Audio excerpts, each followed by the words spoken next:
आज मी तुम्हाला सांगणार आहे आम्ही शिपमध्ये टाइम मॅनेजमेंट कसा करतो। तर जय शिवराय मित्रांनो, माझं नाव जय मोरे आणि मी आहे मर्चंट नेव्हीमध्ये। आम्ही प्रवास केला उरुग्वे म्हणजे साऊथ अमेरिकेपासून चायनामध्ये। उरुग्वे आणि चायना या देशांच्या वेळामध्ये 11 तासाचा फरक आहे। म्हणजे साऊथ अमेरिकेपासून चायनामध्ये येताना आम्हाला 11 टाइम झोन क्रॉस करावे लागले। चला आपण सोप्या भाषेत पाहूया। ही आहे ग्रीनविच मीन टाइम लाईन म्हणजे GMT, हिला UTC सुद्धा बोलतात। या UTC लाईन पासून जेवढे झोन ईस्टला जातात ते सर्व पॉझिटिव्ह ऑफसेटमध्ये येतात, ॲज वेल ॲज जेवढे झोन वेस्टला जातात ते सर्व निगेटिव्ह ऑफसेटमध्ये येतात। आता हे बघा, USA मधले लॉस एंजेलिस हे आहे UTC -8 मध्ये। जर हे झोन स्ट्रेट लाईनमध्ये असतील तर खूप प्रॉब्लेम फेस करावे लागतील। म्हणूनच प्रत्येक देशाच्या बॉर्डरनुसार हे झोन फिक्स केलेले आहेत। आता हे बघा, चायनासारख्या मोठा क्षेत्रफळ असलेल्या देशातून 5 टाइम झोन जातात, पण चायना फक्त एकच टाइम झोन फॉलो करते, म्हणजेच पूर्ण देशामध्ये फक्त एकच टाइम असेल।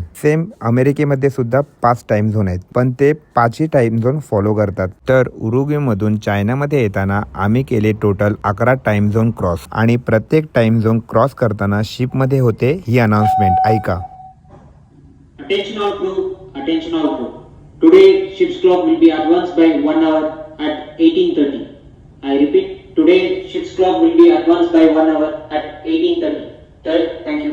याचाच अर्थ शिपचा क्लॉक आज होणार आहे 1 तास पुढे, म्हणजेच संध्याकाळचे 6:30 वाजतील तेव्हाच 1 मिनिटातच संध्याकाळचे 7:30 वाजणार आहेत। याचाच अर्थ आज शिपमध्ये आजचा दिवस आहे 23 तासाचा। सेम जेव्हा आम्ही चायनामधून साऊथ अमेरिकेला जातो तेव्हा शिपचा क्लॉक होतो रिटार्ड, म्हणजेच तो दिवस असणार 25 तासाचा।